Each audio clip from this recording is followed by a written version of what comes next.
लड़का का नाम शिवा रखा, बताया ना मैंने आपसे। हमेशा वो उसको शिव बाबा ही पुकारता है।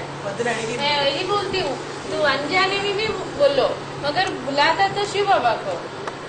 मतलब इतना मत ज्यादा भक्ति भी नहीं करता है, ज्यादा मेडिटेशन करना ऐसी कोई बात नहीं, और बुलाता है मेरे को, बताओ भाभी क्या है, बाबा को मिलकर आई, ऐसे बताती हूँ ना, क्या बोला, क्या बताऊँ, कुछ जानते तो नहीं। इसीलिए कभी कभी लगता है हैदराबाद से किसी को बुलाऊं या ताड़ेपल्लीगुड़ा से किसी बहन को बुला करके भी सोचो जी कहाँ चले जाएंगे, तो सबको कोर्स दे दे, ऐसा लगता है। 1 घंटा ठीक है, 1 घंटा क्लास में चला। कोर्स क्या है, कोर्स तो कोई ऐसी बात नहीं है। कोर्स माना कोर्स भरना, फोर्स भरना। कुछ भी सुनाए, लेकिन हम बाबा का परिचय दें, बाबा के बारे में कुछ न कुछ संदेश दें, वही कोर्स का कोर्स है। ये आत्मा उमंग उत्साह में आ जाए, उनके ऊपर छाप बैठ जाए, ముద్ర పడిపోవాలి, స్టాంప్ అయితే మనం दुख दर्द दूर होने लगे, हाँ, कि जो दुनिया से जो चीज़ नहीं प्राप्त हो सकती है, वो हमें दुनिया की सबसे बड़ी से बड़ी हस्ती जिसे भगवान कहा जाता है, हमें उसकी प्राप्ति हो रही है। इससे ज़्यादा खुशी और क्या होगी।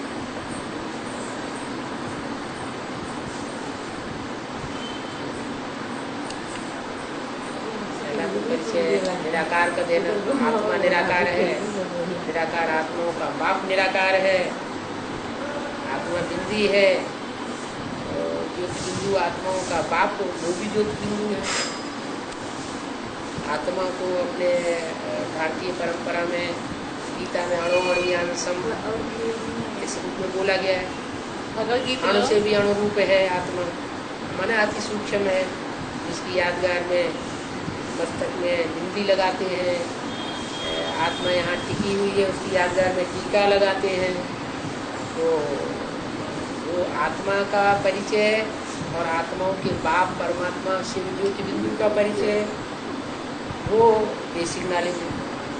और उसके बाद वो शिव ज्योति बिंदु जिसका बड़ा आकार शिवलिंग बनाया जाता है, और वो शिवलिंग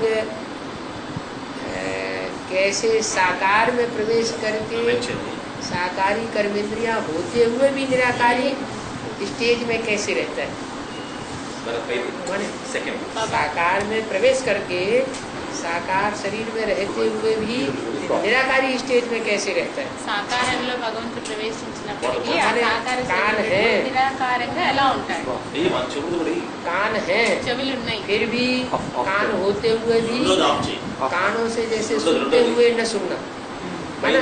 दुनिया वो कलंकीधर रूप में आता है, तो दुनिया कलंक लगाती है, ग्लानि करती है, लेकिन उस ग्लानि को नहीं सुनना, अंदर नहीं धारण करता।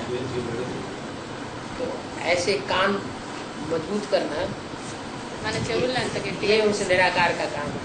साकार में आते हुए आंखों से सब कुछ दुष्कर्म देखता है, समझ, लेकिन देखते हुए भी अंदर नहीं चाहिए। न देखना और उसको अंदर धारण न करना किसी के अवगुणों को, वो भगवान का कार्य।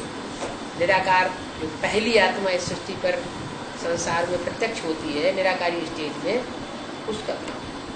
ऐसे ही नाक है, मुख है, या जो भी इंद्रियां हैं, उन इंद्रियों से कर्म करते हुए भी जैसे कर्म किया नहीं किया बराबर, कर्म किया जाता है तो उसका लेप छेप लगता है, पाप या पुण्य बनता है, लेकिन जब कर्म किया और उसका मन के ऊपर कोई असर ही नहीं, मन बुद्धि के ऊपर, तो जैसे कि वो पाप या पुण्य बनता ही नहीं। तो ऐसी निराकारी स्टेज जो है वो भगवान स्वयं प्रवेश करके जिस मुकदमे रथ में पार्ट बजाता है उसको कहा जाता है अपनी भारतीय परंपरा में शिव शंकर भोलेनाथ। दो नाम, शिव शंकर। दो नाम क्यों दे दिए, एक ही नाम दे देते नहीं, आत्माएं दो हैं। शिव सुप्रीम सोल का नाम जो जन्मण के चक्र में ही नहीं आता, और शंकर उस आत्मा का नाम है जो जन्मण के चक्र में भी आती है, लेकिन यहाँ संगम युग में ऐसा पार्ट बजाती है जैसे कि जन्मण के चक्र में नहीं आती। वो एक ही तुरीय ऐसी आत्मा है जो बेहद में ऐसा पार्ट बजा के दिखाती है संसार में कि जैसे जन्म मरण उसका होता ही नहीं। माना हद में तो जन्म मरण ये होता है कि बच्चा गर्भ में आता है आत्मा बन के, और फिर प्रवेश होकर के अपना गर्भ में 9 महीने का पार्ट बजाता है, फिर बाहर आता है। बाहर आता है तो उसका जन्म कहा जाता है। वो अपने बाप को पहचानता है, जब बड़ा होता है समझदार होता है तो बाप को पहचानता है, माँ को तो पहले से ही जानता है। ऐसे ही यहाँ बेहद में जो परमात्मा शिव आकर के ब्रह्मा के द्वारा ज्ञान सुनाते हैं, उस ज्ञान को सुनने वाले जो ब्रह्मा मुखवंशावली ब्राह्मण बनते हैं, जैसे शास्त्रों में लिखा है कि ब्रह्मा के मुख से ब्राह्मण पैदा हुए, तो ऐसे जो ब्राह्मणों की सृष्टि बनती है, उस ब्राह्मणों की सृष्टि में जो श्रेष्ठ ब्राह्मण बनते हैं उनमें ये शिफ्ट आ जाती है कि जिससे पैदा होते हैं वो गुण उनके अंदर भी आते हैं ज्ञान सुनते सुनते। माने वो चाहे तो प्रैक्टिस करके खुद को आत्मिक निराकारी स्टेज में धारण कर सकते हैं। आत्माएं निराकारी बने तो बनेंगे कैसे? वो परमात्मा जो निराकार है सदैव, जो कभी साकार में आता नहीं है, माने गर्भ में प्रवेश नहीं करता, जो हमेशा अभोक्ता है। हम आत्माएं सब भोगी हैं, मनुष्य आत्मा है, और वो अभोक्ता है। वो निराकार शिव ज्योति बिंदु, वो शिव ज्योति बिंदु जैसी सृष्टि में कोई आत्मा नहीं। उस शिव ज्योति बिंदु का ही बड़ा आकार शिवलिंग बनता है। शिवलिंग का मतलब है तो वो भी बिंदु शिव, लेकिन वो बड़ा रूप धारण करता है, माने किसी शरीरधारी में प्रवेश करता है, और प्रवेश करके ऐसा पार्ट बजाता है जैसे कि इंद्रियां है ही नहीं। माने उसको कर्मों का लेप छेप, कर्मेंद्रियों से जो कर्म किया जाता है उसका लेप छेप नहीं लगता, उसको कहा जाता है शंकर। शिव का नाम पहले, शंकर का नाम बाद में। शिव शंकर भोलेनाथ, शिव पिता, शंकर बच्चा। जितने भी देव आत्माएं हैं, 33 करोड़ देव आत्माएं, उन 33 करोड़ देवताओं में सबसे बड़ा देवता जिसे महादेव कहा जाता है वो है शंकर। तो वो देवता है, परमात्मा परम पिता नहीं। वो परम पिता शिव जब उसमें प्रवेश करता है तब वो कहा जाता है परम पिता परमात्मा। परमात्मा परम पिता नहीं, क्या कहा जाता है? परम पिता है शिव, और परमात्मा जिसमें प्रवेश करता है। जिसमें प्रवेश करता है वो आत्मा कैसी है? परमात्मा। कैसी आत्मा? जितनी भी जन्म मरण के चक्र में आने वाली आत्माएं हैं उन सब में परम। माता जी को नजदीक ले आओ, कुछ उनके कान में भी पड़ेगा, आप बता रहे हो, सुनाई नहीं पड़ता है।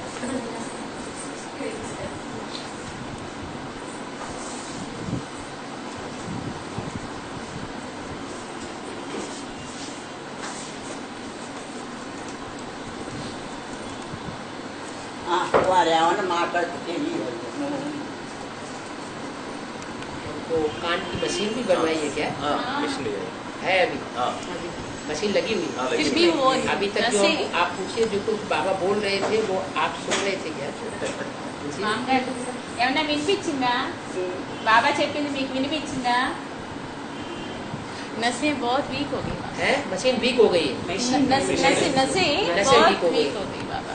अब डॉक्टर भी बोला हेल्पलेस है, कुछ नहीं कर सकते। सिर्फ उनकी एक्शन से समझ लेते हैं। हाँ, मूवमेंट से ही समझ, मूवमेंट से समझ। अच्छा कर, तो शिव और शंकर ये दो आत्माएं अलग अलग, लेकिन भक्ति मार्ग में ऐसा समझा जाता है, शास्त्रों में ऐसे लिखा हुआ है कि शिव शंकर एक है। शिव शंकर एक ही है, लेकिन ये तो अज्ञानता की बात है। शिव अलग आत्मा, उसका अर्थ ही है कल्याणकारी, और शंकर सारे संसार में शमन कर दे, शांति उत्पन्न कर दे, शांति के वाइब्रेशन फैला दे, उसको कहते हैं शंकर। शांति कब होगी? जब सारी दुनिया का संहार होता है तो शांति शांति हो जाती है। दुनिया की आबादी जब बहुत बढ़ जाती है तो अशांति हो जाती है। और बढ़ी हुई सारी दुनिया 500-700 करोड़ जो भी मनुष्यों की दुनिया है वो सारी संहार हो जाती है। हर हर बम बम, एटम बमों के विस्फोट से। शिव का नाम हर भी है। हर माने पापों को हरण करने वाला। तो जो पापों को हरण करने वाला शिव है वो शंकर के द्वारा हर बनता है।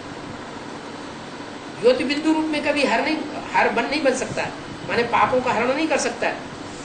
वो जब प्रवेश करता है महादेव में, शंकर में, तब वो हर कहा जाता है। हर और हरि दोनों में अंतर है। हर कहा जाता है शंकर के लिए, सब पापों का हरण कर लेता है। और हरि कहा जाता है, शंकर जो है सारे विश्व का पिता है, जगत का पिता है। जगतम पितरम वंदे पार्वती परमेश्वरम। सारे जगत का जो पिता है वो पिता इस सृष्टि पर आकर के जिस पहले बच्चे को जन्म देता है, सत्य की नई सृष्टि जो स्थापन होती है और इस नई सृष्टि में आकर जिस पहले बच्चे को जन्म देता है उसका नाम पड़ता है कृष्ण। इसलिए शास्त्रों कहते हैं हे कृष्ण नारायण वासुदेव, माने कृष्ण और नारायण एक ही है, अलग अलग नहीं।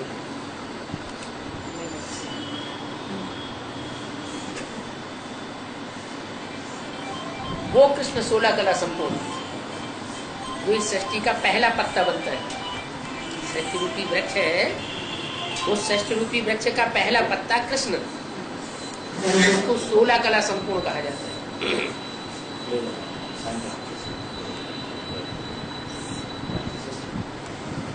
16 कला संपूर्ण जो कृष्ण कहा जाता है वो किस लिए कहा जाता है? क्योंकि सतयुग में होती है 16 कलाएं, त्रेता में होती है 14 कलाएं मनुष्य सृष्टि में, और द्वापर में होती है 8 कलाएं, और कलयुग में 4 कला से नीचे उतरते उतरते कला शून्य, कलाएं सब खलास, माने आत्मा की शक्ति क्षीण हो जाए। तो कृष्ण को जो 16 कला संपन्न इसलिए कहा जाता है कि वो सतयुग की आग में जन्म लेता है, लेकिन शास्त्रकारों ने गलती से कृष्ण को द्वापर में डाल दिया। क्या कि कृष्ण भगवान ने आकर के इस सृष्टि पर द्वापर के अंत में महाभारत युद्ध कराया, और महाभारत युद्ध में जो महाभारत युद्ध में पांडवों की 5 की विजय हुई, और बाकी सारी सेना जो कौरव सेना थी, यादव सेना थी, वो अपोजिशन में थी, वो सब खलास हो गई। तो इसका मतलब ये हुआ कि द्वापर के अंत में जब कृष्ण भगवान बन के आया तो क्या उसने पापी कलयुग की स्थापना की? भगवान आकर के पापी कलयुग की स्थापना करके थोड़े जाएगा। भगवान आएगा तो पुण्य की दुनिया बना के जाएगा या पाप की दुनिया बना के जाएगा? फिर भगवान के आने का फायदा क्या हुआ? तो शास्त्र जो लिखे गए हैं वो मनुष्यों के द्वारा लिखे गए, भगवान ने बैठ करके शास्त्र नहीं लिखे। क्या जैसे धर्म पिताएं आते हैं, इब्राहिम मोहम्मद आए तो उन्होंने कोई कुरान शरीफ लिखी नहीं, उन्होंने तो डायरेक्ट मुख से बोला। क्राइस्ट ने आकर के बाइबल मुख से बोली, बाइबल के महावाक्य, उन्होंने कोई बाइबल लिखी नहीं। ऐसे ही गुरु नानक ने तो डायरेक्ट मुख से बोला, उन्होंने जो गुरु ग्रंथ साहब है वो लिखा नहीं। इन धर्म पिताओं के आने के 300-400 वर्ष के बाद जब जनरेशन इनकी बढ़ जाती है तो वो पुस्तकें लिखी जाती है। ऐसे ही जो सनातन धर्म का पिता है, परम पिता जिसे कहा जाता है, जिसे दूसरे धर्म वाले गॉड फादर कहते हैं, मुसलमान अल्लाह मियाँ कहते हैं, वो भी इस सृष्टि पर जब आता है, अल्लाह आकर के अव्वल नंबर धर्म की स्थापना करता है, उसको कहते हैं अल्लाह अव्वल दीन। दीन माने धर्म। और सबसे ऊंचे से ऊंचे धर्म की स्थापना करने वाला इस सृष्टि पर जब आता है तो वो आकर के 16 कला संपूर्ण सृष्टि की स्थापना करता है। कलाहीन सृष्टि नहीं बनाता है आकर के, जैसे लिख दिया है शास्त्रकारों ने, वो द्वापर के अंत में आता है और कलाहीन कलयुग की स्थापना करता है। ये बात बिल्कुल रहा। सच्चाई जो है सिर्फ परमात्मा ही बता सकता है। गॉड इज ट्रुथ कहा जाता है। अपने हिंदुस्तान में भी कहते हैं सत्यम शिवम सुंदरम। क्या उसका पहला नाम है सत्य। जो सत्य है वो ही सुंदर है। क्या अगर असत्य है तो सुंदर हो ही नहीं सकता। सत्यम शिवम, जो सत्य है वो ही कल्याणकारी है। अगर झूठ है तो कल्याणकारी हो नहीं सकता। सत्यम शिवम, ये दो गुण जिसमें है वो सुंदर जरूर। सत्य हो और कल्याणकारी, वो ही असली सुंदर है। तो अपने हिंदुस्तान में तो भगवान का नाम सत्यम कहा ही जाता है। सत्य ही शिव है, शिव ही सुंदर, सुंदरता अति प्यारी, ये गीत भी बनाए हुए हैं। लेकिन क्रिश्चियंस लोग भी गॉड फादर को ट्रुथ मानते हैं। God father is truth. क्या है? सच्चाई को ही भगवान कहा जाता है। क्यों? क्योंकि भगवान तो बिंदी है। प्रैक्टिकल रूप में कोई बड़े फॉर्म में तो आता नहीं, बड़े रूप में तो आता नहीं। वो बिंदी है, गर्भ से जन्म लेता नहीं। वो जब बिंदी सृष्टि पर आती है तो सच्चाई सुनाती है किसी शरीर में प्रवेश करके। तो जो सच्चाई सुनाती है वो सत्य ज्ञान ही वास्तव में शिव का स्वरूप है। शिव और कोई रूप में संसार में प्रैक्टिकल रूप में प्रत्यक्ष नहीं होता। पहले वो ज्ञान के रूप में प्रत्यक्ष होता है। पहले ज्ञान दाता या पहले ज्ञान, तो बिंदी है। इन आंखों से तो हम देख नहीं पाएंगे। जो सुप्रीम सोल शिव है वो इन आंखों से देखा नहीं जा सकता। अपनी आत्मा ही नहीं आंखों से देखी जा सकती। दूसरों की आत्मा को इन आंखों से नहीं देख सकते। तो जो सुप्रीम सोल है उसको कैसे देखेंगे? तो पहले ज्ञान आता है। ज्ञान माने सच्चाई आती है। ज्ञान माने जानकारी। किस चीज की जानकारी? सच्चाई की जानकारी। किस चीज की सच्चाई?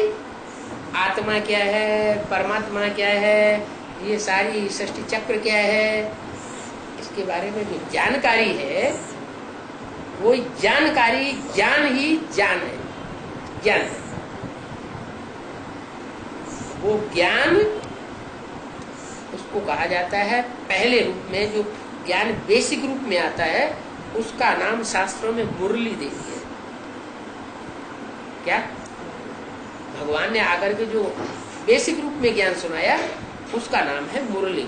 मुरली नाम क्यों दिया? वीणा नाम दे देते, नगाड़ा नाम दे देते।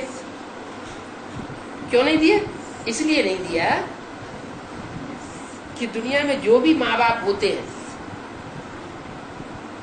वो बच्चों की पालना के लिए पहले माँ को निमित्त बनाते हैं। माँ जो होती है वो बच्चों की बड़े प्यार से पालना करती है। बाप इतने प्यार से पालना नहीं कर सकता बच्चों की, माँ जितने प्यार से पालना कर सकती है। सारी दुनिया फॉलो उसी को करती है। जो परमपिता जब इस सृष्टि पर आता है तो जो आकर के वो पहले से पहले इस सृष्टि पर बड़ी माँ के रूप में सारी संसार के सामने प्रत्यक्ष होता है। बड़ी माँ, उसका नाम शास्त्रों में दे दिया ब्रह्मा।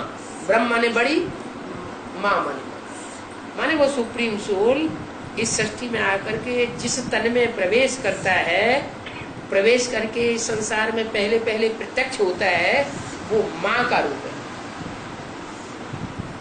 इस सृष्टि पर आकर के जिस व्यक्तित्व में प्रवेश करता है वो व्यक्तित्व वही आत्मा है जो सत्युग की आदि में कृष्ण बच्चा थी। हे कृष्ण नारायण। कृष्ण बच्चा बड़ा होकर के नारायण बनता है। वो अपने 84वें जन्म में आकर के साधारण वृद्ध मनुष्य बन जाता है जिसका नाम दादा लेखराज पड़ता है। और उस दादा लेखराज में सुप्रीम सोल प्रवेश करके ब्रह्मा माने बड़ी माँ के रूप में संसार के सामने प्रत्यक्ष होता है। गांव गांव में, शहर शहर में, देश विदेश में ब्रह्मा कुमारी ईश्वरी विश्वविद्यालय खुल जाते हैं। अभी प्रैक्टिकल में आप उनके एड्रेसेस ले सकते हैं। क्या प्रैक्टिकल में अभी एड्रेसेस लिए जा सकते हैं ब्रह्मा कुमारी ईश्वरी विश्वविद्यालय देश विदेश में, और भारतवर्ष के तो गांव गांव में खुले हुए। तो ब्रह्मा के द्वारा वो आकर के माँ के रूप में पाठ में पहले यानी बच्चों को बड़े प्यार से पालना देता है। वो प्यार की जो वाणी है, मीठी मीठी वाणी, जैसे माँ बच्चों को सुलाती है तो लोरी देती है ना, खाना खिलाती है तो भी प्यार में आकर के गीत गाती है। तो ऐसे ही परमात्मा की जो वाणी है वो मीठी मीठी वाणी है बूढ़े तन के द्वारा। वो मीठी वाणी का नाम मुरली इसलिए दे दिया है कि उसमें मिठास भरा हुआ है। शास्त्रों में उसका नाम मुरली दिया है ना। तो वो मुरली जो है वो माउंट आबू से चलाई गई है और ये प्रैक्टिकल में देखी जा सकती है। माउंट आबू से, ब्रह्मा के तन से, दादा लेखराज के तन से, यानी कृष्ण के 84वें जन्म के शरीर में आकर के परमात्मा शिव ने जो वाणी चलाई है उसका नाम मुरली, और वो मुरलियां अभी भी छपाई जा रही। भले ब्रह्मा ने शरीर छोड़ दिया, उनको शरीर छोड़े हुए अभी करीब 3205-37 वर्ष हो चुके, 37 साल उनको शरीर छोड़े हुए हो चुके, लेकिन वो मुरली ब्रह्मा कुमारी आश्रम में अभी भी प्रिंट होकर के सभी सेंटर्स में भेजी जा रही।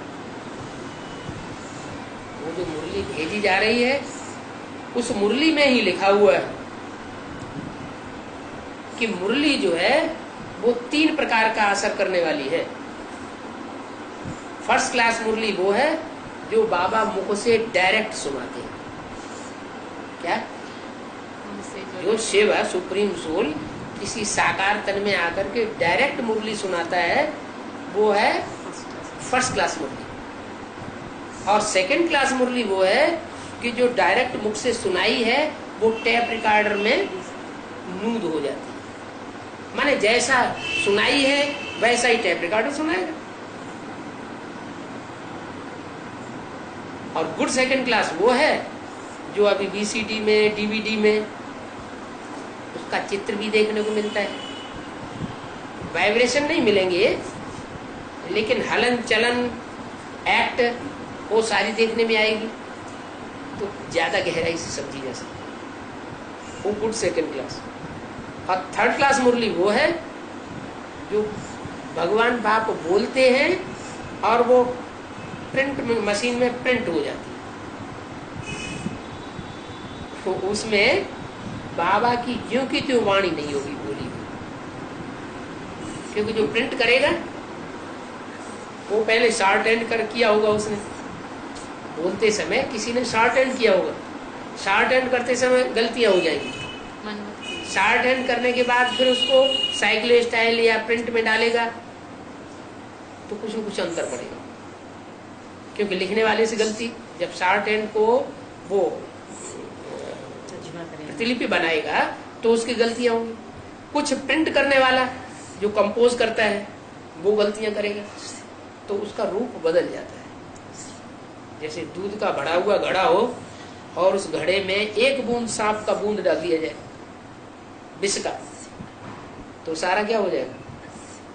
थोड़े समय के बाद सारा ही घड़ा दूध का भरा हुआ विष बन जाए।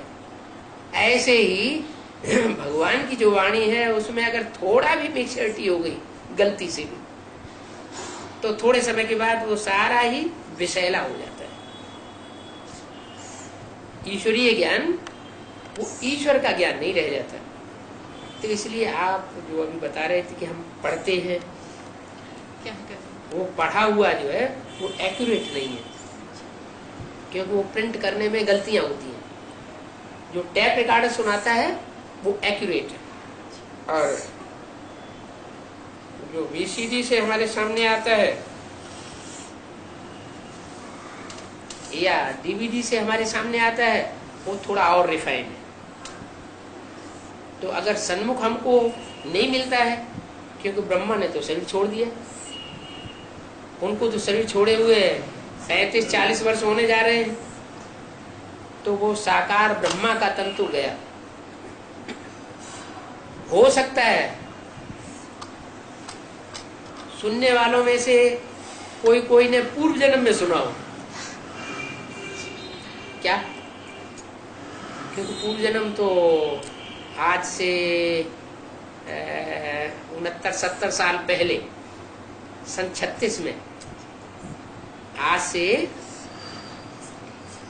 69-70 ईयर्स पहले, सन 36 में परमात्मा शिव ने दादा लेखराज में प्रवेश करके, या उनमें प्रवेश करके ये बात, ज्ञान की बात सुनाना शुरू किया था, या साक्षात्कार शुरू किया था। यानी इस ज्ञान यज्ञ की शुरुआत सन 36 से हुई थी।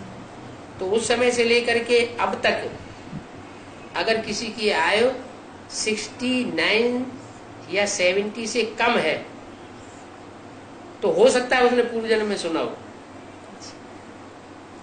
पूर्व जन्म में सुना है तो इसका मतलब डायरेक्ट उसने माँ की पालना पूर्व जन्म में ली।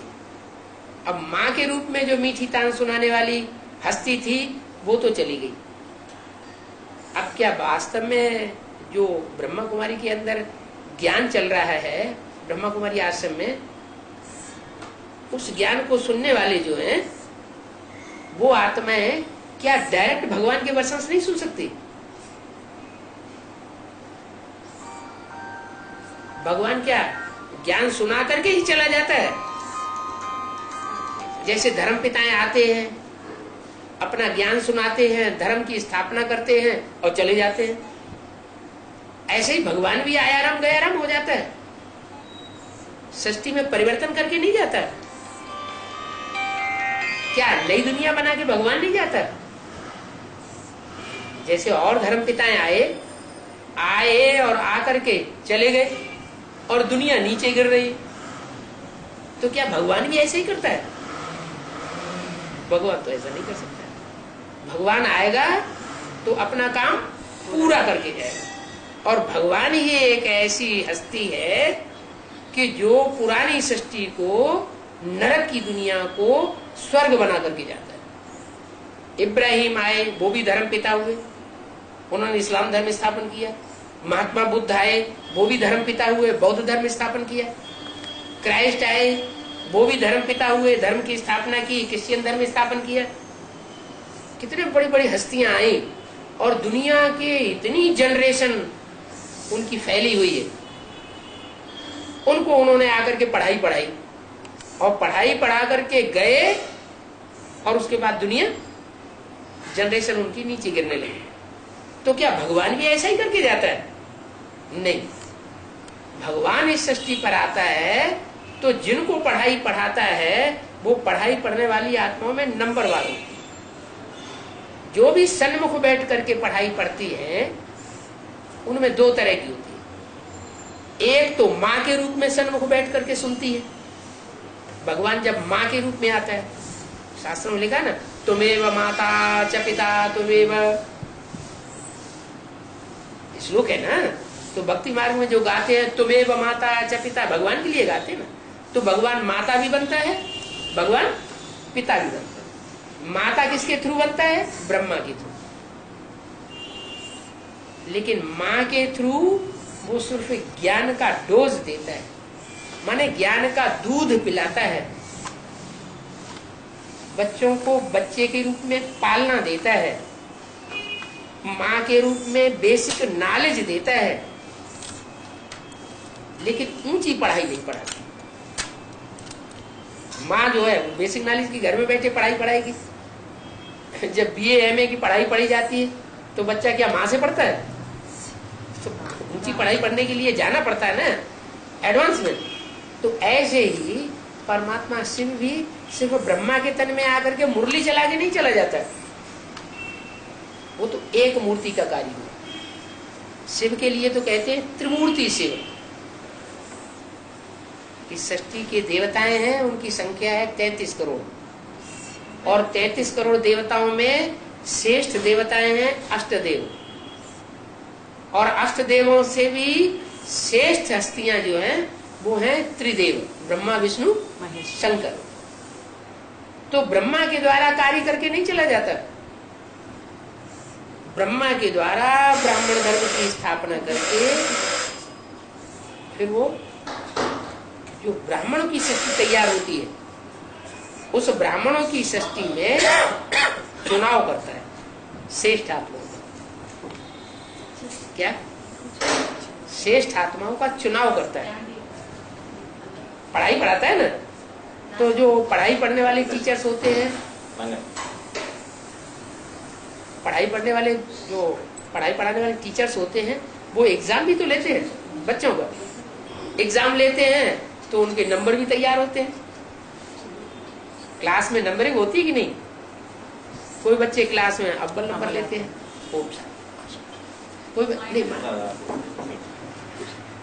कोई बच्चे अव्वल नंबर लेते हैं क्लास में फर्स्ट क्लास आते हैं। कोई बच्चे ऐसे होते हैं कि फर्स्ट क्लास पास होने वालों की लिस्ट में आते हैं, अव्वल नंबर तो नहीं लेते लेकिन फर्स्ट क्लास पास होने वालों की लिस्ट में आते हैं। कोई ऐसे होते हैं कि सेकंड क्लास पास होने वालों की लिस्ट में आते हैं, उनकी संख्या ज्यादा होती है। कोई ऐसे होते हैं कि थर्ड क्लास पास होने वाले की लिस्ट में आते हैं, उनकी संख्या और ज्यादा होती है। और कुछ ऐसे होते हैं फेल हो जाते हैं। तो ये भी ईश्वरीय पढ़ाई है। ईश्वर आकर के जब इस सृष्टि पर ज्ञान सुनाता है तो ज्ञान सुनाने के बाद उस ज्ञान की परीक्षा भी लेता है। परीक्षा में ऐसे नहीं कि बेसिक ज्ञान में आने वाले सारे ही एडवांस ज्ञान में चले जाएंगे, ऊंची पढ़ाई पढ़ना शुरू कर देंगे। दुनिया में भी तो ऐसे ही होता है। प्राइमरी स्कूल में पढ़ने वाले कितने स्टूडेंट्स ऐसे होते हैं जो BA MA की पढ़ाई पढ़ते हैं? सारे ही पढ़ते हैं क्या? बेसिक नॉलेज में बहुत होते हैं और एडवांस नॉलेज पढ़ने वाले थोड़े होते हैं। तो ऐसे ही ईश्वर भी जब इस सृष्टि पर आता है तो ब्रह्मा के द्वारा जो बेसिक नॉलेज देता है ब्रह्मा कुमारी ईश्वर विश्वविद्यालय के थ्रू, तो वो आकर के उसमें चुनाव करता है। उस चुनाव में जो बच्चे पास होते हैं उनका क्लास फिर ट्रांसफर होता है।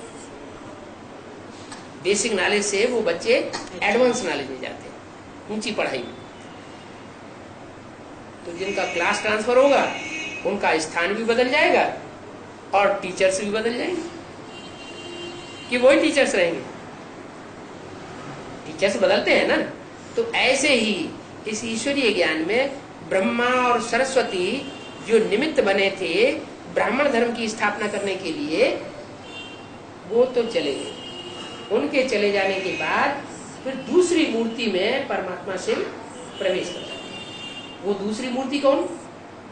जैसे पहली मूर्ति है कृष्ण वाली आत्मा जो सत्युग के आदि का पत्ता है, हे कृष्ण नारायण वासुदेव, वो ही कृष्ण वाली आत्मा 16 कला संपूर्ण अंतिम जन्म में 84वें जन्म में कलयुग के अंत में आकर के दादा लेखराज ब्रह्मा बनती है, वृद्ध ब्राह्मण, और उसमें परमात्मा से प्रवेश करके उसका नाम देते हैं ब्रह्मा। ब्रह्म माने बड़ी, माँ माने माँ।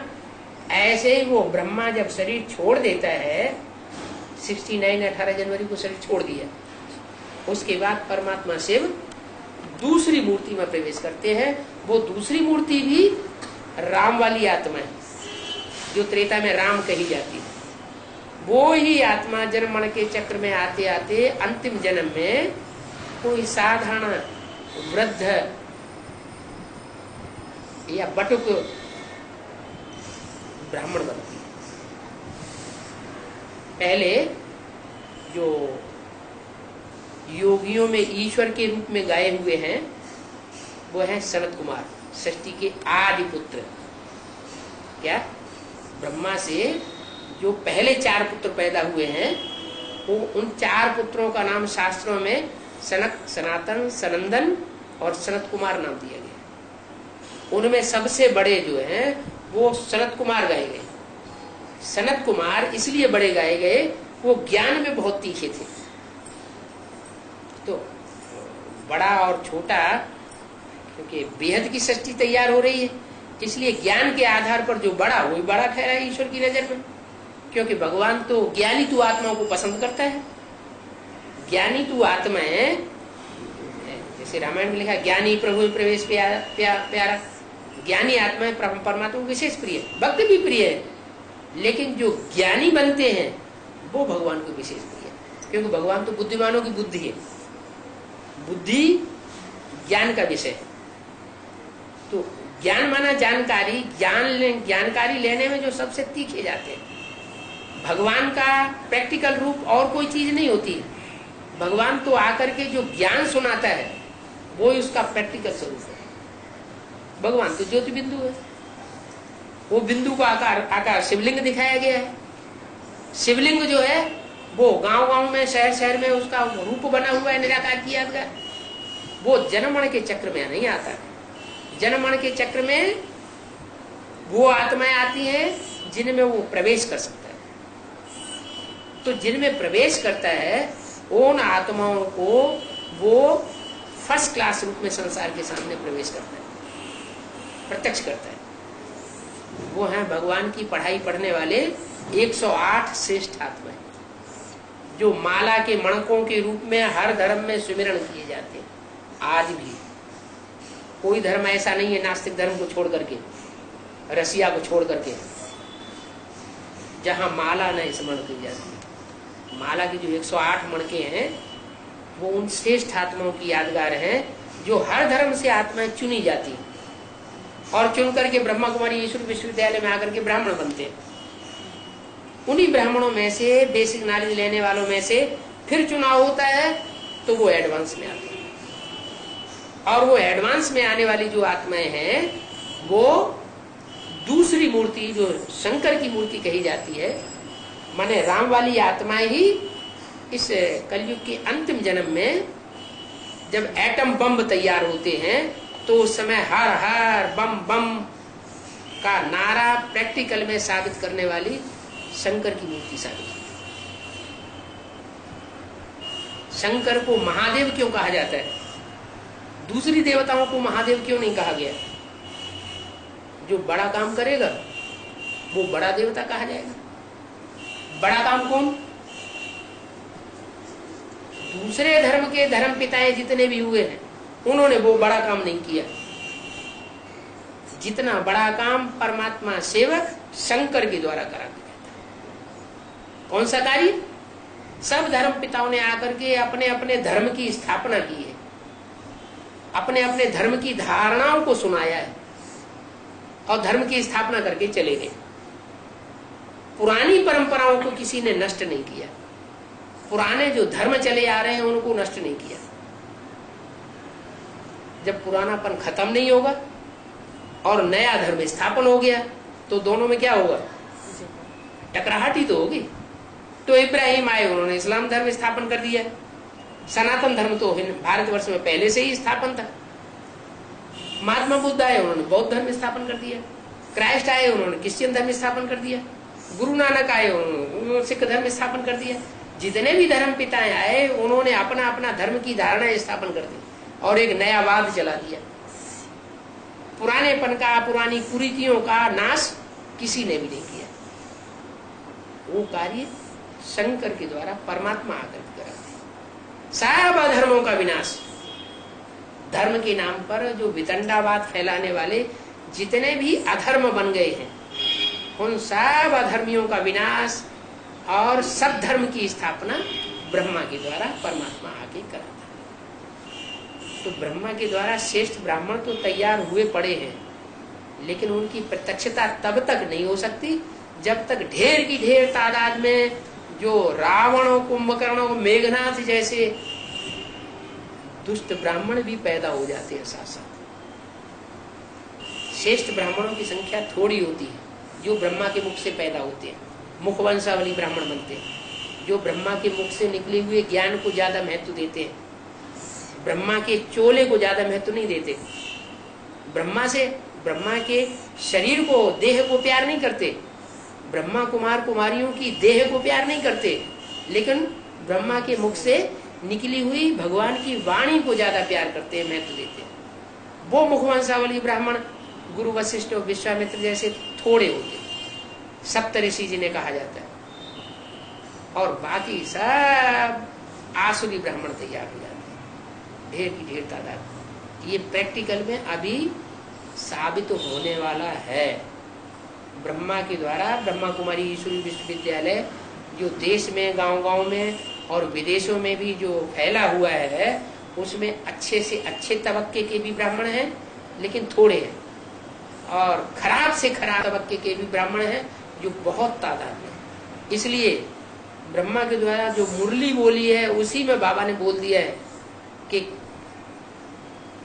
दुष्ट से दुष्ट दुनिया के देखने हो तो यहाँ ब्राह्मणों के अंदर देखो, और अच्छे से अच्छी श्रेष्ठ आत्माएं देखना हो तो यहाँ ब्रह्मा कुमारी ईश्वरी विश्वविद्यालय के अंदर देखो। माने सब तरह की आत्माएं वही आत्माएं हैं जो हिंदू से दूसरे दूसरे धर्मों में कन्वर्ट होती रही है। दूसरे धर्म वाले तो कभी कन्वर्ट कर होकर के हिंदू बने ही नहीं, सिवाय आर्य समाजियों के। आर्य समाज तो अभी अंतिम 100 वर्षों में फैला है।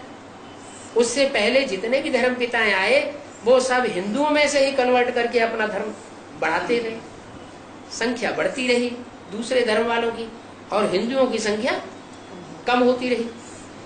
दुनिया में जो धर्म अभी अभी आए 1000-2000 साल के अंदर, वो 100-200 करोड़ की तादाद में जा रहे हैं।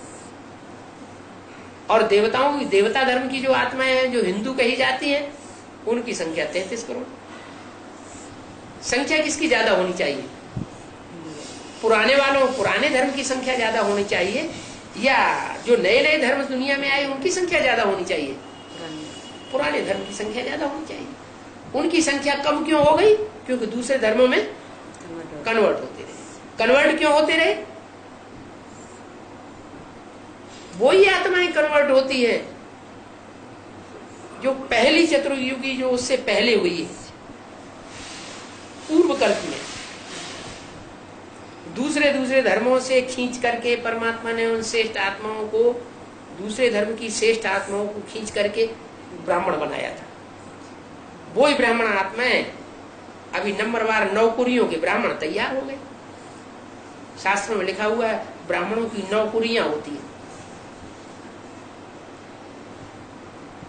9 ऋषि हुए हैं, उन 9 ऋषियों के नाम पर ब्राह्मणों के 9 गोत्र हुए। कोई काश्यप गोत्र के ब्राह्मण, कोई भारद्वाज गोत्र के ब्राह्मण, एक से एक अच्छे ब्राह्मण भी और एक से एक नीची कुरी के भी ब्राह्मण बताए गए। तो प्रैक्टिकल में अभी तैयार हो गए। उनमें श्रेष्ठ हैं 2 वंश जो शास्त्रों में गाए हुए हैं, एक सूर्यवंश और एक चंद्रवंश। तो शंकर जो तीसरे नेत्र के रूप में संसार में प्रत्यक्ष होता है, वो है ज्ञान सूर्य, और ब्रह्मा जो शीतल ज्ञान देता है बच्चों को, वो शीतल ज्ञान की प्रकाश देने वाला है ज्ञान चंद्रमा। चंद्रमा की रोशनी में कीड़े मकोड़े जैसी आत्माएं भी पलती हैं, और सूर्य की रोशनी में कीड़े मकोड़े सब खलास हो जाते हैं। तो ब्रह्मा के द्वारा ब्रह्मा कुमारी आश्रम में जो ब्राह्मण तैयार हुए हैं, वो 2 प्रकार के ब्राह्मण हैं। रावण कुंभकर्ण मेघनाथ की जैसी संख्या वाले भी ढेर के ढेर हैं, और गुरु वशिष्ठ विश्वामित्र जैसी श्रेष्ठ संख्या वाले मुखवंशावली ब्राह्मण, जो मुख से ज्ञान सुन करके अपने जीवन में परिवर्तन लाते हैं, वो थोड़ी तादाद में। यज्ञ के आदि में जो थे, एकदम शुरुआत में सन 36 से लेकर के 46-47 तक जो थे और उस समय चले गए, वो थे सूर्यवंशी। उसके बाद फिर ब्रह्मा के मुख के द्वारा जो वाणी चली है, जिसे मुरली कहा गया, ब्रह्मा कुमारी ईश्वरी विश्वविद्यालय में सब धर्म की आत्माएं ब्रह्मा की गोद में पलती रही। चंद्रवंशी भी पले, बौद्धवंशी भी आत्माएं, इस्लाम वंशी भी पले, माने हर धर्म की चुनी हुई श्रेष्ठ आत्माएं जो ब्राह्मण बने, वो ब्रह्मा की गोद में पलती रही, और वो अभी भी ब्रह्मा कुमारी ईश्वरी विश्वविद्यालय में पल रही है। वहां जो वर्चस्व है ब्रह्मा कुमारी ईश्वरी विश्वविद्यालय में, ब्रह्मा के शरीर छोड़ने के बाद वो उन्हीं विधर्मियों का वर्चस्व हो गया है पूरा। जो चंद्रवंशी श्रेष्ठ आत्माएं हैं वहां उनका कोई वर्चस्व नहीं है। वो आत्माएं मोस्टली असिस्टेंट टीचर्स के रूप में तो कार्य कर रही होंगी, लेकिन इंचार्ज के रूप में बहुत थोड़ी आत्माएं, और जो इंचार्ज के रूप में काम कर भी रही हैं उनके ऊपर जो पुराने पुराने सिंधी हैं, जिनका नाम शास्त्रों में जरा सिंधी दिया गया है। जरा माने पुराने, जरा माने जीर्ण, और सिंधी माने सिंधी, क्योंकि इस ज्ञान की शुरुआत जो है, सत्संग की शुरुआत सिंध हैदराबाद से हुई थी। जो दुनिया के सबसे गिरी हुई किस्म के ब्राह्मण माने जाते हैं, जो मांस, गोश्त, मछली, अंडा, शराब, पश्चिम साइड के ब्राह्मण, ये माना जाता है जितना जितना पूर्व साइड का ब्राह्मण होगा उतना उच्च कुल का होगा, और जितना जितना पश्चिम साइड का ब्राह्मण होगा, जैसे सिंध हैदराबादी ब्राह्मण, सिंधी ब्राह्मण, वो नीची कोटि के होते हैं। उनका खान पान, रहन सहन सब नीचा होता है। तो सबसे नीची कोटि के ब्राह्मण में परमात्मा से वो पहले प्रवेश करते हैं और उसका नाम देते हैं दादा लेखराज। वो माँ के रूप में पाठ हो गया। इसलिए शिव की जो 3 मूर्तियां गाई हुई है, उन 3 मूर्तियों के 3 तबक्के हैं, जो आज भी झंडा के रूप में हमारे भारतवर्ष में जो झंडा है वो यादगार दिखाई गई है। 3 कपड़ों की यादगार। कपड़ा माना वस्त्र, शरीर रूपी 3 वस्त्र हैं जिन्होंने विश्व विजय करके दिखलाई थी। वो तो गाते रहते हैं स्कूलों में, बच्चों से गीत गवाते हैं, उसका अर्थ नहीं जानते। विश्व विजय करके दिखलावे तब होवे प्रणपूर्ण, हमारा झंडा ऊंचा रहे। हमारा कोई कपड़े का झंडा थोड़ी विश्व विजय करता है। दुनिया में इतने झंडे हैं, कोई दुनिया का ऐसा झंडा है जिसने विश्व विजय करके दिखाई हो? लेकिन भारत के झंडे के लिए ये गायन है। माना 3 प्रकार के जो वस्त्र हैं, ऊपर है लाल वस्त्र, बीच में है सफेद वस्त्र और नीचे है हरा वस्त्र। तो ऊपर का जो लाल वस्त्र है दुनिया में क्रांति करने का सूचक है। क्रांति से ही शांति होती है। सब धर्मों में खंडन कर देता है। शंकर का जो तीसरा नेत्र है, दुनिया में जितने भी धर्म के नाम पर अधर्म फैले हुए हैं उन सब का खंडन कर देता है। और ब्रह्मा के द्वारा परमात्मा शिव ने जो धारणाएं स्थापन की है उनका संवर्धन करता है। माना ब्रह्मा द्वारा जो श्रेष्ठ सृष्टि रची जाती है उसका संवर्धन, सच्चे ब्राह्मणों का संवर्धन, और जो दुष्ट ब्राह्मण है, दुष्ट सृष्टि है, वो सारी सृष्टि का विनाश। धर्म संस्थापनार्थाय, ऐसा गीता में श्लोक आया है ना, विनाशाय च दुष्कृतम। भगवान किस लिए आता है? धर्म की स्थापना करने के लिए, और दुष्ट कार्य करने वाले जो अधर्मी हैं उनका विनाश करने के लिए। आज दुनिया का ऐसा देश कौन सा है जो दूसरे के ऊपर उंगली उठाता है ये आतंकवादी है? और वास्तव में देखा जाए तो दुनिया के जितने भी छोटे छोटे देश हैं उन सब के ऊपर आक्रमण करके उनको हड़प करता जा रहा है, अपने कंट्रोल में लेता जा रहा है। ऐसा देश कौन सा है? अमेरिका। अमेरिका में कौन सा धर्मखंड के लोग ज्यादा है जो वहां वर्चस्व में है? ईसाई है? ईसाई, क्रिश्चियन धर्म के लोग। ऐसे ही अपने ब्रह्मा कुमारी ईश्वरी विश्वविद्यालय में दुनिया का छोटा रूप देखा जा सकता है। ब्रह्मा माने कृष्ण की सोल, कृष्ण और क्राइस्ट की राशि मिलाई जा सकती है। कृष्ण के भी कहते हैं पांव में कांटा लगा था, बहेलिये ने कांटा मारा तो उन्होंने शरीर छोड़ दिया, और क्राइस्ट के भी पांव में, हाथों में कांटा दिखाते हैं, कीलों में ठोक दिया गया तो उन्होंने शरीर छोड़ा। कृष्ण के लिए भी दिखाते हैं कि उन्होंने जन्म किसी और माता से लिया और पालना कहीं दूसरी जगह हुई। ऐसे ही क्राइस्ट के लिए भी दिखाते हैं कि उन्होंने किसी कुमारी से जन्म लिया और फिर पालना हुई उनकी बाद में कहीं और। तो बहुत सी बातें जो हैं कृष्ण के जीवन में जो है वो क्राइस्ट के जीवन में भी देखने में आती है। जैसे क्रिश्चियन धर्म में दिखावा है बहुत ज्यादा, ऐसे ही कृष्ण के जीवन में भी बहुत सारा दिखावा दिखाया गया है। कृष्ण को कृष्ण के भक्तों ने बहुत ऊंचा करके दिखा दिया, लेकिन यहां तक दिखा दिया कि वो भगवान की तरह साबित कर दिया कि गीता का भगवान साकार में जो रूप था वो कृष्ण था। अब गीता पढ़ी जा रही है तो पढ़ने वाले देखते हैं उसमें ढेर सारे ऐसे श्लोक हैं जिन श्लोकों से ये साबित होता है कि वो तो निराकारवादी रचना है। गीता में ऐसे ढेर श्लोक हैं जिनसे ये साबित होता है वो निराकारी दुनिया का रहने वाला है भगवान। भगवान स्वयं गीता में श्लोक में बोल रहा है, न तत् भासयते सूर्यो न शशांको न पावकः यद् गत्वा न निवर्तन्ते तद्धाम परमं मम। माना जिस दुनिया में सूरज चांद सितारों का प्रकाश नहीं पहुंचता, जहां जाकर के मनुष्य आत्माएं इस मृत्युलोक में वापस नहीं लौटती, नरक की दुनिया में, वो मेरा परम धाम, शांति धाम कहो, परम धाम कहो, ब्रह्मलोक कहो, सोल वर्ल्ड कहो, वहां का मैं रहने वाला हूं। तो सोल वर्ल्ड माने निराकारी आत्मा, सोल वर्ल्ड का रहने वाला भी तो निराकार होगा। तो निराकार तो भगवान साबित होता है गीता में, लेकिन गीता लिखने वालों ने किसका नाम ठोक दिया उसमें? श्री कृष्ण भगवान हुआ, कृष्ण का नाम ठोक दिया। तो ये जो कृष्ण का नाम ठोका गया है ये कृष्ण के फॉलोअर्स ने ठोका। ब्राह्मणों की दुनिया में भी इसकी शूटिंग होती है।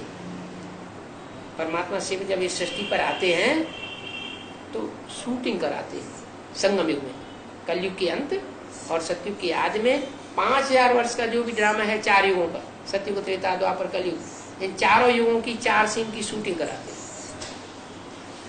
वो चारों युगों की शूटिंग में परमात्मा जो है वो सारा ही 500 करोड़ मनुष्य आत्माओं को ज्ञान दे करके उनको जिंदा करते हैं। जैसे अज्ञानी है, जैसे कि अज्ञान नींद में सोया हुआ है, मरा पड़ा है। जैसे कि मुसलमान लोग, क्रिश्चियन लोग मानते हैं कि खुदा आकर के जब कयामत होगी तो कब्र में से आत्माओं को उठाएगा और वो जिंदा हो जाएगी। जो भी आत्मा शरीर छोड़ती है वो कब्र दाखिल हो जाती है। ऐसे मुसलमानों की, क्रिश्चियंस की मान्यता है। कब्र दाखिल हो जाना का अर्थ नहीं समझते। कब्र दाखिल हो जाने का सही अर्थ यह है कि इस सृष्टि पर जो भी मनुष्य आत्माएं हैं वो ज्ञान युक्त होती है। इस सृष्टि पर आदि में असली ज्ञान उनके पास होता है कि हम ज्योति बिंदु आत्मा है, ये शरीर जो है मिट्टी है, मिट्टी का पुतला है, ये ज्ञान उनके अंदर होता है। लेकिन कलयुग के अंत में आते आते ये ज्ञान उड़ जाता है। असलियत का जो ज्ञान है वो उड़ जाता है। माने सारी आत्माएं जो हैं वो मिट्टी अपने शरीर को समझने लगती है, अपने को ये समझती हैं कि हम बस मिट्टी के पुतले हैं। ये सबको भूल जाता है कि हम ज्योति बिंदु आत्मा। हिंदू भी भूल जाते हैं, जो बिंदी लगाते हैं, टीका लगाते हैं, वो इस बात को भूल जाते हैं कि आत्मा ज्योति बिंदु यहाँ टिकी हुई है। स्टार सिर्फ दिखाने के लिए टीका लगाते हैं, बिंदी लगाते हैं, लेकिन उनको याद नहीं है वो आत्मा ज्योति बिंदु, उस ज्योति बिंदु में कैसे अनेक जन्मों का संस्कार भरा हुआ है ये उनकी बुद्धि में नहीं आता। उस आत्मा में मन, बुद्धि और संस्कार, ये 3 शक्तियां समाई हुई है। जब आत्मा शरीर छोड़ती है तो ये नहीं कहा जा सकता कि जो शरीर छोड़ करके आत्मा चली गई तो उस शरीर में, मुर्दा शरीर में मन बुद्धि रह गई। शरीर छोड़ के आत्मा चली गई, मन बुद्धि की शक्ति चली गई, बाकी सारा शरीर रहा हुआ है। 10 ज्ञानेंद्रियां और कर्मेंद्रियां रही हुई है, पूरा शरीर रखा हुआ है। क्या निकल गया? मन बुद्धि की पावर निकल। जो मन बुद्धि की पावर है वही आत्मा है। वो मन बुद्धि की पावर जो ज्योति बिंदु के रूप में यहाँ मस्तक में निवास करती है, उसी की रोशनी आंखों में से निकल रही है। मनुष्य की मृत्यु होती है तो आंखों की रोशनी चली जाती है। माने आत्मा ज्योतिर्मय है, वो ज्योतिर्मय आत्मा गई, आंखें में बटन हो गई, उसमें कोई रोशनी नहीं रहेगी। तो वो ज्योति स्वरूप आत्मा, ज्योति बिंदु स्वरूप अति सूक्ष्म आत्मा जो भ्रुकुटी के मध्य में निवास कर रही है, वो अपन को अभी देह समझ रही है। हर मनुष्य अपने को देह समझ रहा है। किसी से पूछो आप कौन है, तो कहेंगे हम डॉक्टर। आप कौन है, वो कहेंगे हम वकील हैं। आप कौन है, हम प्राइम मिनिस्टर हैं। आप कौन है, कहेंगे हम चमार हैं, जूता गांठने वाले। ऐसे ही बोलते हैं ना। ये कोई नहीं बताता कि हम ज्योति बिंदु आत्मा है। एक कलयुग के अंत में सब ऐसे कब्र दाखिल हो जाते। कब्र माने मिट्टी। जो भी आत्मा है सब शरीर रूपी मिट्टी में समा गई, जैसे कि मिट्टी बन गई, अपने को देह समझ बैठती है। तो ये उसका अर्थ है कब्र दाखिल होने का। चाहे हिंदू हो, चाहे मुसलमान हो, चाहे क्रिश्चियन हो, चाहे ईसाई हो, आखिरी जन्म में आकर के सब कब्र दाखिल हो जाते हैं। अब विनाश का टाइम आ गया है, एटम बम बन चुके हैं, हर बम बम का टाइम आ चुका है। शंकर जी के नाम के साथ बम बम शब्द लगाया जाता है। कोई कारण होगा, विष्णु के नाम के साथ क्यों नहीं हर हर बम बम लगाया जाता है? ब्रह्मा के साथ बम बम शब्द क्यों नहीं उच्चारण किया जाता है? क्योंकि विष्णु और ब्रह्मा बम्बों का विस्फोट नहीं कराते। बम बनवाना और बम्बों का विस्फोट कराना, ये उसके हाथ में नियंत्रण शक्ति है। जब वो परमात्मा इस सृष्टि पर आता है, उसी समय एटम बम नाम की चीज मनुष्यों की बुद्धि में आती है। सन 36 से ये ज्ञान शुरुआत हुई। उसके 7-8 साल के बाद 20-20 मेगावाट के बम्बियां बनी थी, जो हिरोशिमा और नागासाकी के ऊपर पहले विस्फोट की गई। उससे 5-7 साल पहले मनुष्य की बुद्धि में एटमिक एनर्जी का नाम निशान नहीं था। कहां से ये ज्ञान आया? वो परमात्मा स्वयं इस सृष्टि पर जब आता है, तो शंकर के द्वारा प्रेरणा दे करके उन वैज्ञानिकों से वो एटमिक एनर्जी तैयार कराता है। उन एटमिक एनर्जी तैयार करने वालों में इतनी ताकत नहीं है कि वो उसका विस्फोट करके सारी दुनिया का ध्वंस कर दें। वो ताकत भी उनमें तब आएगी जब शंकर तीसरा नेत्र खोलेगा और उनको ऑर्डर करेगा, माने प्रेरणा देगा कि अब इस दुनिया का ध्वंस करो। नई दुनिया तैयार हो गई, नई दुनिया का संगठन तैयार हो गया, न माने जन्नत तैयार हो गई, पैराडाइज तैयार हो गया, स्वर्ग की नई दुनिया तैयार हो गई। अब इस पुरानी दुनिया का 500 करोड़ का विनाश। तो ये विनाश का कार्य सिवाय महादेव शंकर के दुनिया की कोई भी हस्ती नहीं कर सकती, न करा सकती। इसलिए उनको महादेव की स्टेज पर बैठाया गया। 3 मूर्तियां, ब्रह्मा की मूर्ति, उससे ऊपर विष्णु की मूर्ति सफेद कपड़ा, और उससे ऊपर शंकर की मूर्ति जिसकी यादगार है लाल कपड़ा। क्या क्रांति करता है? जितने भी धर्म हैं उन सब धर्मों में ऐसा ज्ञान फैलाता है कि वो सब धर्म स्वतः ही खलास हो जाते हैं, लड़ झगड़ के, और सद्धर्म की स्थापना हो जाती है। जो सद्धर्म स्थापन होता है, जो नया संगठन बनता है, उसकी पालना का काम विष्णु को सौंपा जाता है। विष्णु कोई 4 भुजाओं का व्यक्ति नहीं होता। 4 भुजा माना 4 विशेष आत्माएं सहयोगी बनती है। संस्कार उनके चारों के मिलके एक बन जाते हैं, जिसको विष्णु भगवान कहा जाता है। 4 कौन सी आत्माएं? राम के साथ सीता और कृष्ण के साथ राधा। राधा कृष्ण और राम सीता, ये 4 सहयोगी भुजा के रूप में कहे जाते हैं। भुजा माना सहयोगी। कहते हैं ना, हमारा भाई मर गया, जैसे हमारी दाहिनी भुजा टूट गई। तो भुजा टूट गई, दाहिनी भुजा टूट गई का मतलब क्या हुआ? सहयोगी समाप्त हो गया। तो भुजा की निशानी जो है वो शास्त्रों में या शास्त्रकारों ने या जो अजंता एलोरा एलिफेंटा में चित्र बने हैं आज से 2000 साल पहले। वो चित्रकारों ने वो भाव भरा था उन भुजाओं में कि भुजा के रूप में कार्य करने वाली 4 विशेष आत्माएं हैं इस सृष्टि की, जो भगवान के कार्य में सहयोगी बनती है। वो संगठित जब होती हैं तो उनको विष्णु रूप कहा जाता है, विष्णु भगवान। वो नई सृष्टि की पालना का कार्य करती है चारों मिलकर के। तो ब्रह्मा के साथ सरस्वती, उन्होंने तो 68, 69 तक कार्य किया इस सृष्टि पर। और उसके बाद अभी शंकर के द्वारा, शंकर और उनकी सहयोगिनी शक्ति पार्वती, ये दोनों शक्तियां, राम और सीता, ये दोनों मिलकर के अभी भी यज्ञ में कार्य कर रहे हैं। एडवांस पार्टी के द्वारा इनका कार्य संपन्न हो रहा है।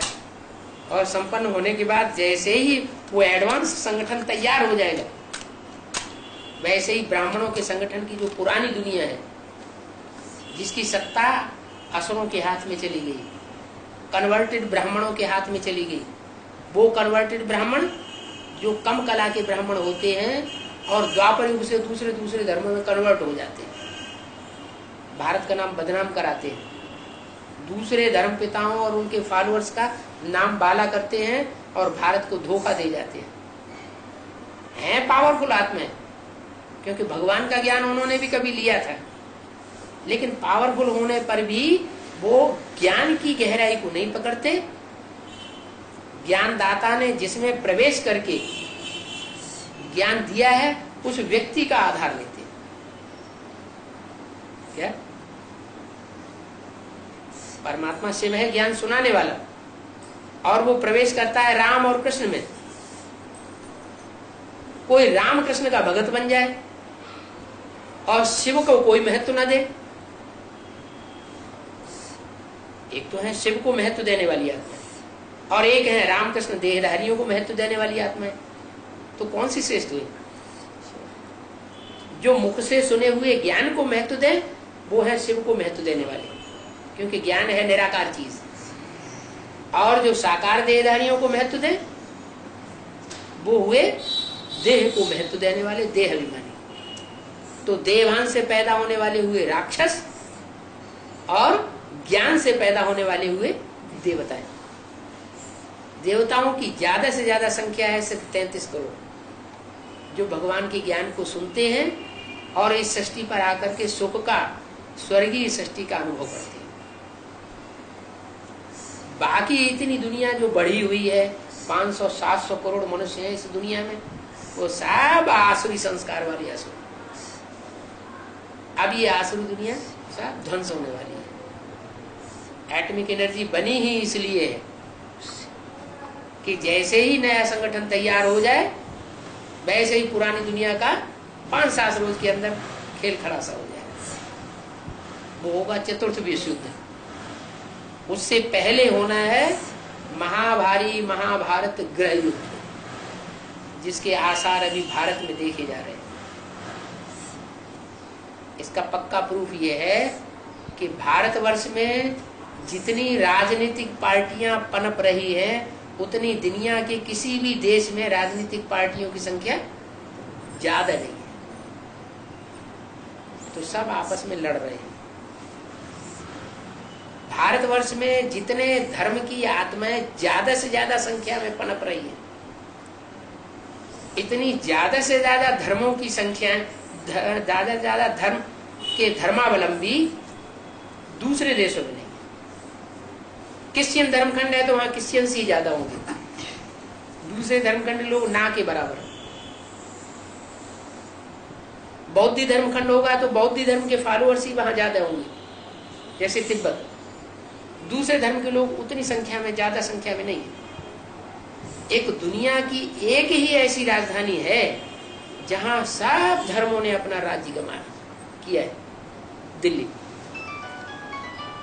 आज भी देखा जाए तो दिल्ली एक ऐसा स्थान है जहां मंदिरों की जितनी बहुतायत है, उतनी बहुतायत गिरजाघरों की भी है, उतनी बहुतायत मस्जिदों की भी है, उतनी बहुतायत गुरुद्वारों की भी है।